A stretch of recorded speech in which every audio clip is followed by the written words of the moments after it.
Quando a gente entra nesse mundo de motores, tá, seriam tradicionalmente na área da automação conhecidos como atuadores. São dispositivos que a gente envia um comando, tá, e transforma aí algum comando eletrônico que a gente faz naturalmente em força mecânica para fazer algum movimento, para fazer algum posicionamento, alguma coisa do tipo. Tá? Então a gente começa aí com motores mais simples, são muito utilizados na eletrônica, em brinquedos, nos equipamentos de som, utilizava-se mais antigamente, tá? Hoje quase não se utiliza mais, para fazer movimentação lá da fita cassete, do disco de vinil, tinha um motor parecido com esse, tá? E um circuito eletrônico para fazer o controle dele. Então, é um tipo de motor de entrada, é um motor que a gente liga ele já, esse aqui, se não me engano, ele é um motor de 3 volts, tá? Então, ele é um motor que a gente liga e ele vai dar aquela velocidade. Se a gente quer mexer na velocidade dele, tem que aplicar um circuito eletrônico, por exemplo, um controle PWM, modulação por largura de pulso, a gente mantém a tensão, varia a forma de onda, a gente consegue controlar a velocidade e torque do motor. Mas, se a gente quer fazer, por exemplo, uma inversão de polaridade, aí você vai ter que criar um mecanismo que seja uma ponte H. Para quem não conhece o que é uma ponte H, é um arranjo aí com 4 transistores, tá? Vou colocar na extensão do vídeo aqui o que é o desenho da ponte H, que aí você consegue acompanhar que a partir do momento que a gente faz o acionamento de cada lado, a gente consegue inverter a polaridade das bobinas aqui. A gente invertendo a polaridade das bobinas, a gente consegue inverter o sentido de rotação do motor. E aí a gente consegue fazer um sentido direita-esquerda nele e consegue fazer uma aplicação, por exemplo, um robô. Tá? Se você não se preocupa tanto com a velocidade, você consegue fazer isso de direita e esquerda com o robô usando uma ponte H. Isso é uma ponte H para cada motor, certo? Então fica um circuito bem interessante, mas ele é bastante, se a gente quer precisão de posicionamento, teria que usar uma caixa de engrenagem, tá, nele, pequenas caixas de engrenagens aí que o pessoal usa em motor DC. Dá para fazer uma relativa precisão, daí você consegue parar por tempo, tá? Vai ter que fazer alguns mecanismos aí, ou coloca, por exemplo, um encoder, consegue prender no eixo aí, com a leitura, e você consegue, o encoder na verdade você vai utilizar um leitor aí, que pode ser um fototransistor, e uma roda dentada, que a partir do momento que ele vai girar aí, vai ter tantos, vai criar tantos pulsos, aí você mais ou menos vai ter que criar uma função aí para calcular a distância percorrida a partir desses dados que você coloca, certo? Agora vamos dar uma olhada no servomotor. Esse aqui já é mais conhecido, aí se alguém trabalhar com robótica. A questão da ligação dele também é mais simples, você vai ligar um fio preto e vermelho, vai ligar a alimentação, normalmente é 5 volts que esses carinhas trabalham, e o amarelo aí é um trem de pulso, né, que a gente disse que vai trabalhar com um PWM, tá? Para quem não entende o que é um PWM, ele é um PWM mais ou menos, imagine vocês que saia na saída de um pino, aí, seja do Arduino, por exemplo, é uma onda quadrada. Quando estou trabalhando numa frequência, né, isso aqui vai determinar o meu período, tá? Digamos que esse tempo aqui, do início da forma de onda até o final dela, eu tenha 2 milissegundos. Tá? Então, 2 milissegundos, consequentemente, minha metade aqui vai ser 1 milissegundo. Tá? Mas agora imagine vocês que eu queira manter a minha frequência, tá?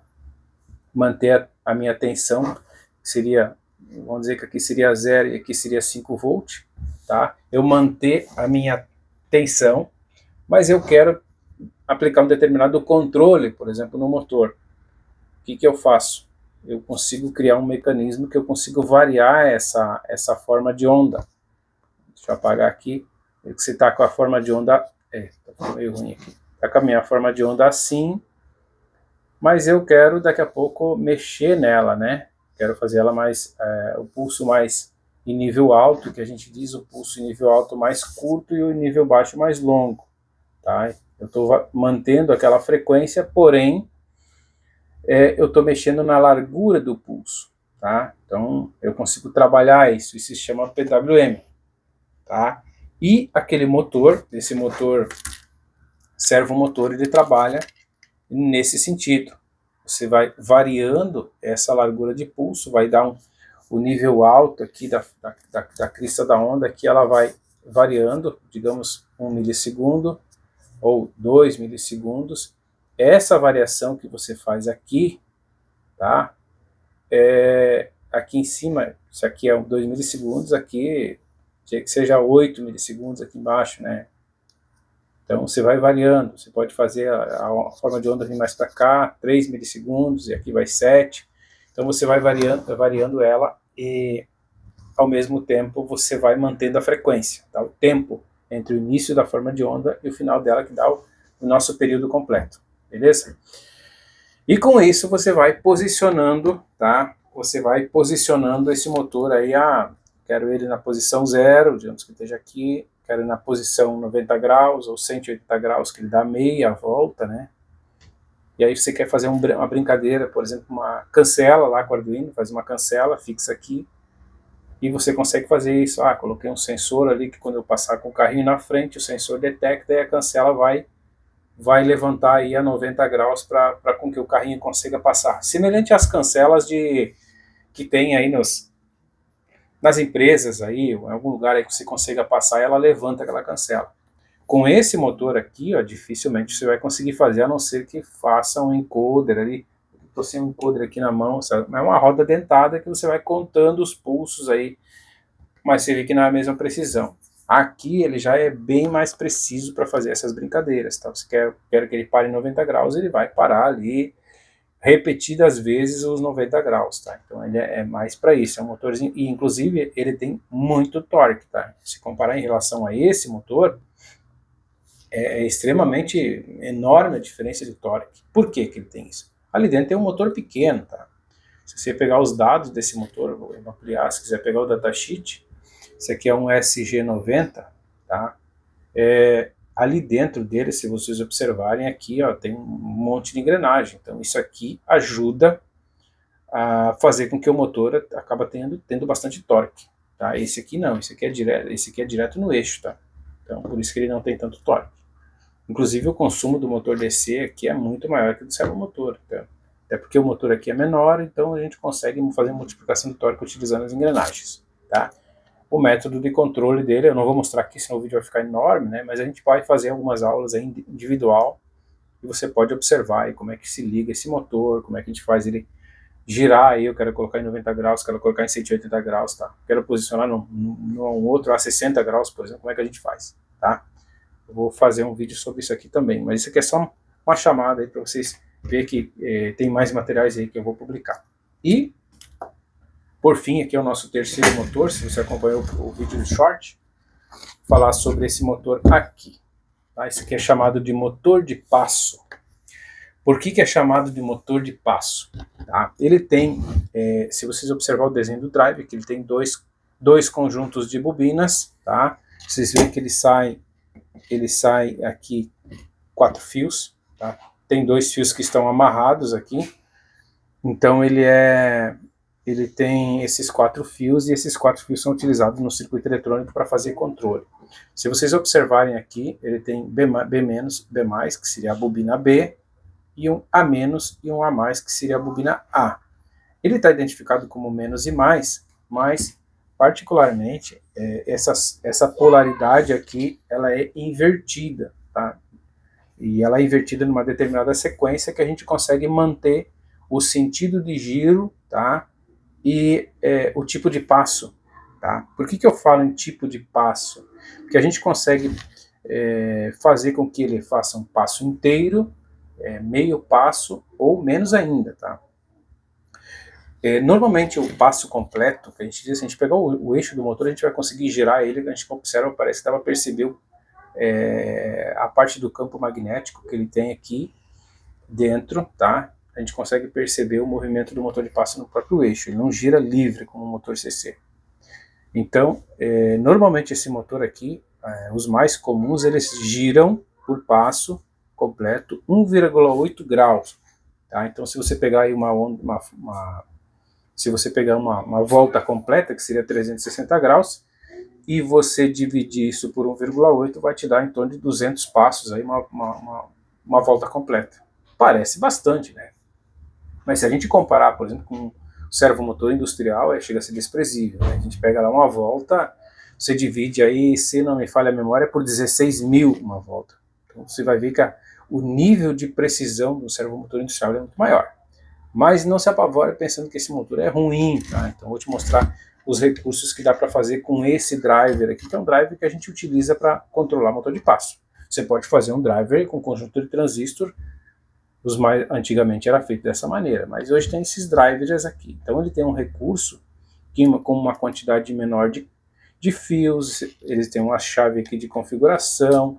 Essa chave de configuração aqui, por exemplo, você consegue, selecionando ela aqui, você consegue prestar bem atenção. Olha aqui, ó, por exemplo, pega essa posição que tem aqui, que é de acordo com a configuração da chave, S1, S2, S3, tá anotado aqui 1, 2, 3, 4, 5 e 6, que são as chaves, né? As primeiras 1, 2, 3 é onde a gente configura, tá? Vamos dizer assim, trocar uma palavra mais fácil de entender, a precisão do motor. Se a gente coloca aqui na posição 1, que seria a chave S1 e a S2 ligada e a S3 desligada, a gente consegue colocar ele trabalhando com o passo completo. Seria, vamos dizer assim, numa volta completa do eixo, eu teria 200 passos. Se a gente consegue fazer, passar a posição, a segunda opção aqui, que a S3 está ligada, a S2 desligada e a S1 ligada, a gente vai com meio passo. Então, a gente consegue fazer, por exemplo, 400 passos. A gente vai por volta. Então, a gente vai diminuindo, tá? A distância entre os passos, vai aumentando a precisão. Teoricamente, não, na prática vai aumentando a precisão. E assim sucessivamente, você vai pegar uma volta completa na configuração de maior precisão, que seria essa última aqui, que seria onde as chaves estão todas desligadas. Então, isso aqui é uma combinação binária. Então, você vai pegar uma volta, tá, e dividir por 6.400, tá? Então, imagina que aqui uma volta completa dá 200 e aqui dá 6.400. Então, imagina o nível de precisão que você consegue fazer nesse motor também, tá? Não chega perto ao servo industrial, mas então ele dá mais ou menos aí 1/3 da precisão, tá? Quase isso. E aí as chaves 4, 5 e 6, tá, que são a continuação, a gente define a corrente de acordo com o motor que a gente está utilizando, tá? Você vai pegar um motor de corrente maior, tá? Você vai comprar o motor, tá? Você vai escolher o motor e vai vir as características do motor e você vai ver se esse driver aqui, no caso, está adequado para utilizar para aquele motor, tá? Esse aqui, o que eu tenho de configuração aqui? Eu tenho a chave 4 ligada, a chave 4 ligada e as demais desligadas, tá? Então eu tenho essa configuração aqui, ó, que seria a corrente de 2 amperes, tá? E o pico de 2,2. Por que é interessante eu verificar isso aqui? Porque se acontecer qualquer coisa no motor, o driver vai ter que entrar com o sistema de proteção e desarmar, né, por sobrecorrente. É claro que se eu, por exemplo, tenho a configuração aqui de 1 ampere, eu colocar um motor de 2, ele não vai funcionar justamente por causa disso, tá? Porque eu estou aplicando menos corrente e o motor não vai trabalhar direito, tá? Então serve, essas chaves que estão do lado servem para isso. Quando você adquirir o driver, provavelmente vem informação junto, que existem inúmeros tipos de driver diferentes, não é só esse modelo, tá? E aí tem mais um detalhe. Então veja que se tornou muito mais fácil de você fazer o controle do motor de passo, porque você não precisa fazer toda aquela lógica da sequência de funcionamento das bobinas, né? Por exemplo, eu quero trabalhar com meio passo, um quarto de passo, então eu teria que fazer uma sequência de código para fazer isso. Aqui você acaba utilizando, por exemplo, uma entrada dessa aqui que é o trem de pulso, uma entrada aqui da direção, tá? E uma entrada aqui que você habilita. Então você consegue controlar a velocidade dele, você consegue controlar a direção dele e você consegue parar ele em determinado ponto, tá? Então, por exemplo, se está fazendo lá, lembra lá da holter, né, que você vai movimentar para saber quando é o início e o final da mesa. Você vai fazer isso, quando a mesa chegou naquele ponto, você está controlando com CLP ou com Arduino, vai receber o sinal do sensor que chegou no final da mesa, você desabilita o driver.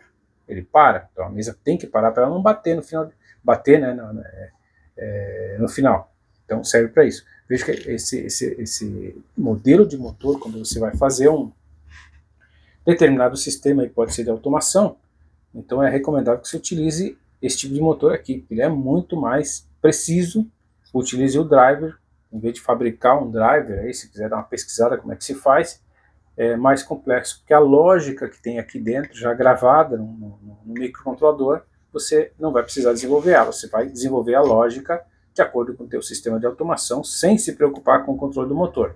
Então é um ganho que a gente tem, tá, atualmente aí, por causa desses drivers.